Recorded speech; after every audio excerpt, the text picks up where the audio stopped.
بہت زیادہ اونچا ہو گیا. السلام علیکم ورحمۃ اللہ وبرکاتہ. بسم اللہ الرحمن الرحیم. نحمدہ ونصلی ونسلم علی رسولہ الکریم.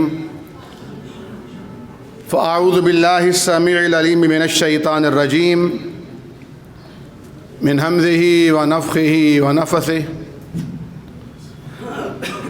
فَإِنْ آمَنُوا بِمِثْلِ مَا آمَنْتُمْ بِهِ فَقَدِ اهْتَدَوْا.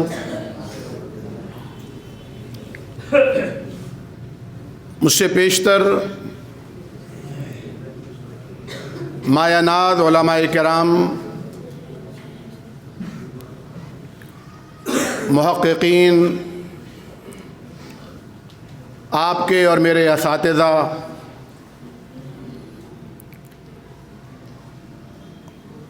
صدیق اکبر رضی اللہ تعالی عنہ کی صداقت، مناقب، فضائل، شخصیت اور خدمات کے حوالے سے اپنی گراں قدر علمی نکات بیان کر رہے تھے. اور ان سے بھی قبل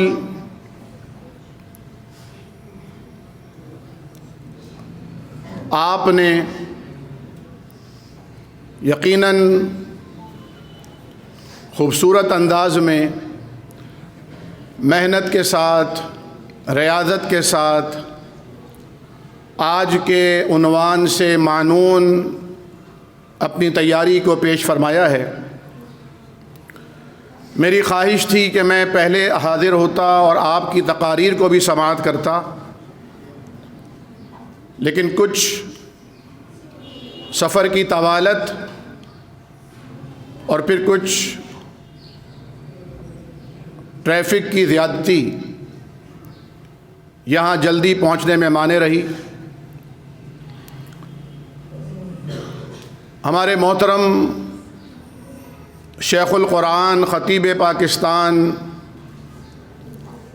حضرت مولانا محمد حسین شیخ پوری رحمۃ اللہ علیہ کے عظیم خانوادے سے تعلق رکھنے والے حافظ قسیم شیخ پوری صاحب بھی یہاں موجود ہیں، جو ہمارے مہمان ہیں، اور آج کی اصل تقریر انہی کی ہے. لیکن یہ عنوان اتنا عظیم ہے اور صدیق اکبر کی شخصیت اتنی عبقری ہے کہ اس حوالے سے ساری زندگی اگر انسان بیٹھ کر ان کے ایمان کو ناپنے اور جانچنے کے مراحل سے گزرتا رہے تو بھی کامیاب نہیں ہو سکتا. سب سے پہلے جہاں دیدہ لوگوں میں، سن رسیدہ لوگوں میں، باشعور پختہ عمر کی شخصیات میں، صاحب علم و فضل احباب میں سے جس نے اسلام قبول کیا وہ جناب ابی بکر الصدیق رضی اللہ تعالی عنہ ہے. اور میں سوچتا ہوں کہ کوئی دلیل طلب نہ کی، دعوے کا کوئی ثبوت نہیں مانگا، قرآن کی کوئی آیت، کوئی زندہ معجزہ طلب نہیں کیا، بلکہ حضور نے آ کے بتایا کہ ابو بکر مجھے اللہ نے نبی بنایا اور ابو بکر صحابی بن گئے. یہ وہ نفوس قدسیہ ہوا کرتے ہیں جو طویل سفر میں، صحرا میں کسی ہادی راہبر اور رہنما کو تک رہے ہوتے ہیں، اور جب کوئی آ کر کہتا ہے کہ مجھے راستے کا علم ہے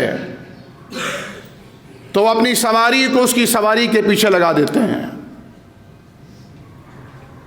جناب صدیق اکبر رضی اللہ تعالی عنہ کو یہ شرف حاصل ہوا.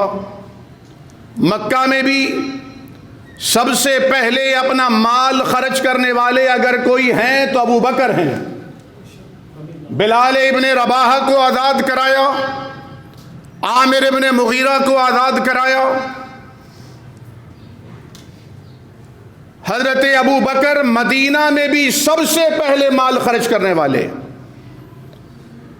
جب مسجد نبوی کے لیے زمین کی خریداری کا موقع آیا، فرمایا ابو بکر خرچ کرو، اور اس سے 3 راتیں قبل ہجرت والی رات، جب آپ کے جانے کے بعد والد گرامی ابو قحافہ نے کہا ابو بکر تو چلا گیا، لیکن میں نے اپنی پوتیوں کے لیے جو رقم جمع کی تھی اس رقم کا کیا ہوا؟ آنکھوں میں بینائی نہ رہی تھی۔ حضرت اسماء رضی اللہ تعالی عنہا دوڑتی ہوئی آئیں، دیکھا تھیلی خالی تھی۔ حضرت ابو بکر مال بھی لے گئے تھے، انہوں نے چھوٹے چھوٹے کنکر اس میں بھر دیے اور دادا جان سے کہا دیکھیے تو صحیح سب کچھ موجود ہے۔ انہوں نے ہاتھ سے ٹٹول کر دیکھا، وہ سمجھے کہ ہاں مال اس میں موجود ہے، مطمئن ہو گئے۔ اور وہ ایک رات کی نیکیاں، جیسا کہ مفتی صاحب فرما رہے تھے، اما عائشہ رضی اللہ تعالی عنہا کے مکالمے کے حوالے سے، اور میں آپ کو بتاتا ہوں فاروق اعظم رضی اللہ تعالی عنہ کبھی محفل میں، کبھی راستے میں، کبھی صبح کو، کبھی شام کو حضرت ابو بکر صدیق کا دامن تھام کر کہتے ابو بکر ساری حیاتی کی نیکیاں تو لے لے، اپنی ایک رات کی نیکیاں مجھے دے دے۔ وہ رات جب تو غار ثور میں گیا، جب تو نے غار کو صاف کیا، جب اپنی چادر کو پھاڑا، جب سوراخوں کو بند کیا، جب ایک سوراخ پر اپنے پیر کی ایڑی رکھی، اپنے گھٹنے کو بچھایا، حضور کے لیے اپنی گود کو بستر بنایا، آقا کو آواز دی، حضور تشریف لائے، آپ کو آرام کے لیے درخواست کی گئی۔ جب سانپ نے آ کے تیری ایڑی پہ ڈسا، تو نے جنبش نہ کی، آواز نہ نکالی، مبادا حضور کی آنکھ نہ کھل جائے۔ ابو بکر جب تیرے آنسوؤں نے نبی کے چہرے کا بوسہ لیا، ابو بکر وہ رات جب حضور کی آنکھ کھلی، آپ کو روتے ہوئے دیکھا، وجہ معلوم ہوئی، کائنات کے امام نے اپنا لعاب لے کر تیری ایڑیوں پہ لگایا۔ ابو بکر وہ رات، اس ایک رات کی نیکیاں ابو بکر میری جھولی میں ڈال دے، میری ساری حیاتی کی نیکیاں تو لے جا۔ اور ابو بکر فرماتے عمر اگر وہ دے دی تو بچے گا کیا؟ وہی تو ایک رات ہے جس رات میں چشم فلک نے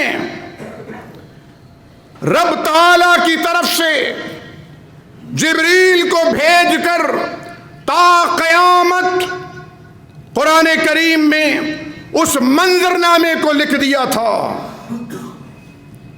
اذ ہما فی الغار، انداز دیکھیں کتنا پیارا ہے، آپ رب کے انداز پہ توجہ دیجئے۔ اذ آپ جانتے ہیں، اذ جب کہا جاتا ہے تو مراد ہوتی ہے یاد کرو اس وقت کو۔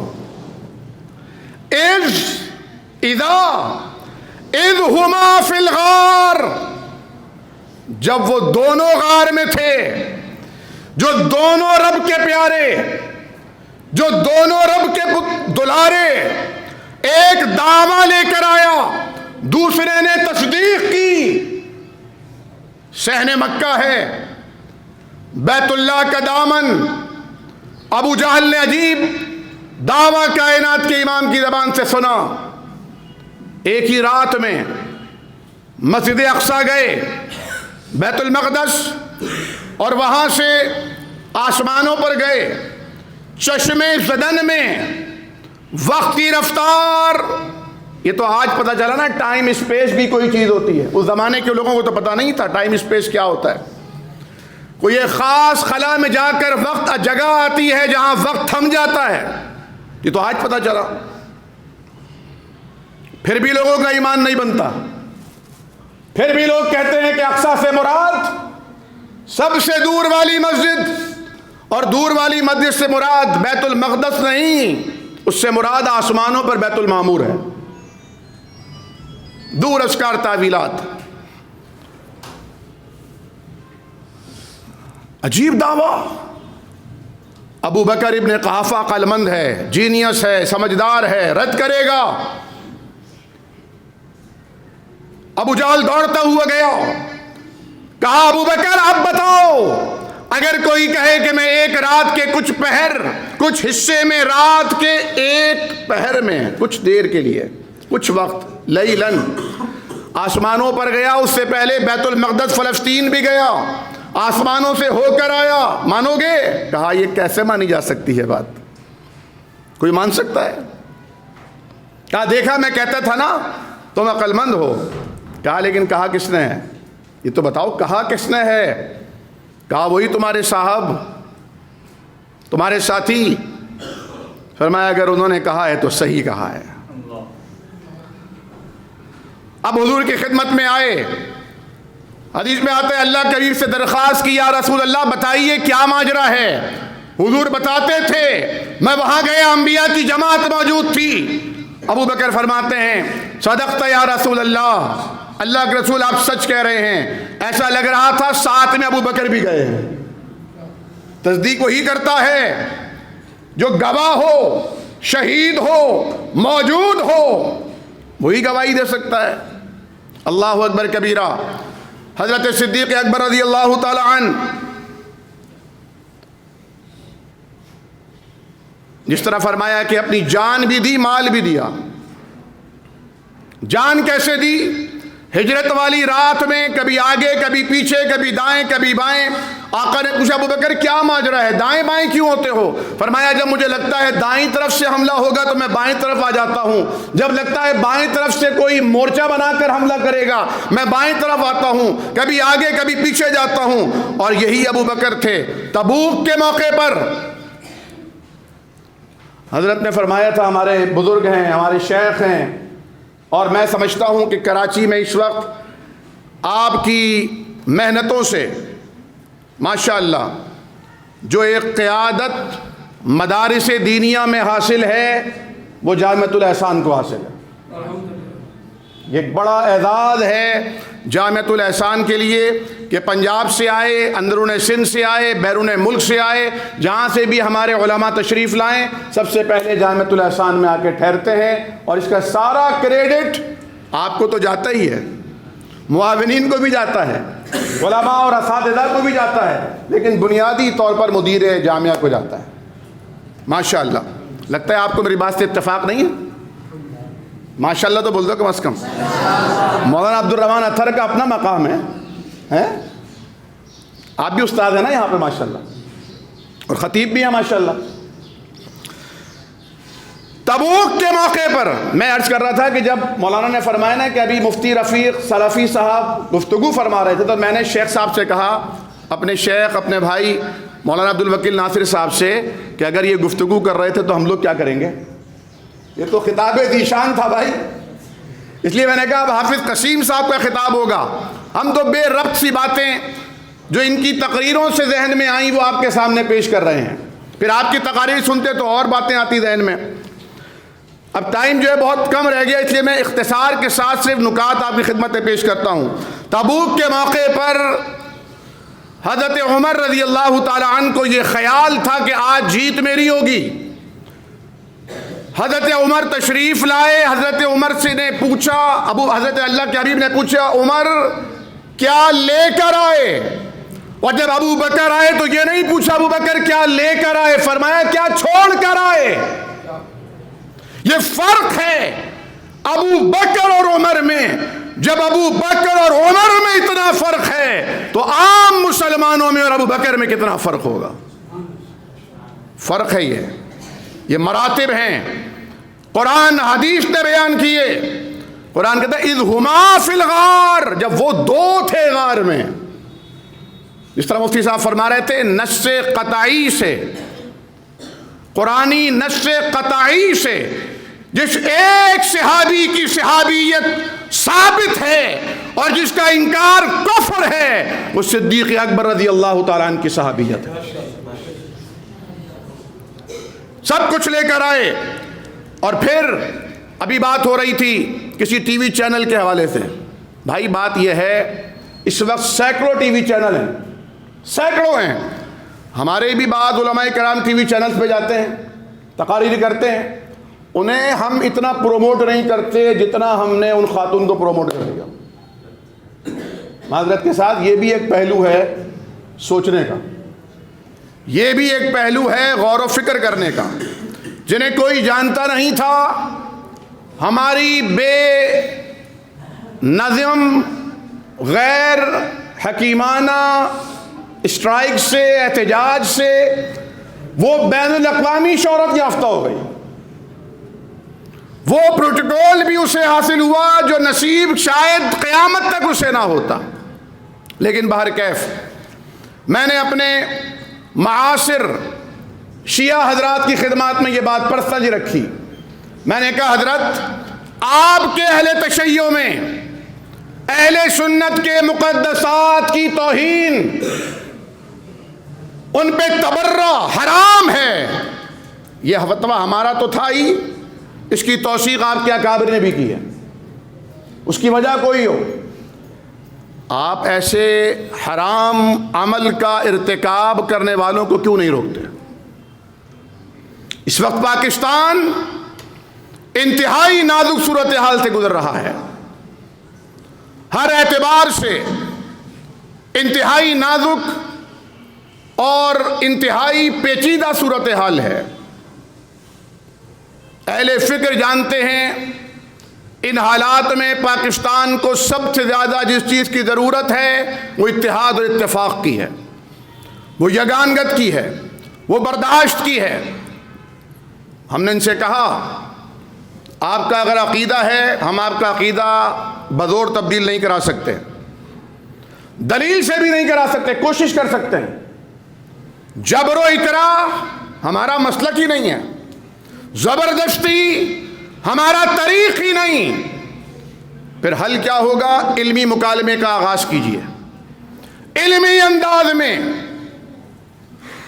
تاریخ اور دونوں اطراف کی امہات کتب کو کھول کر ہم کوئی درمیانی راستہ نکالتے ہیں.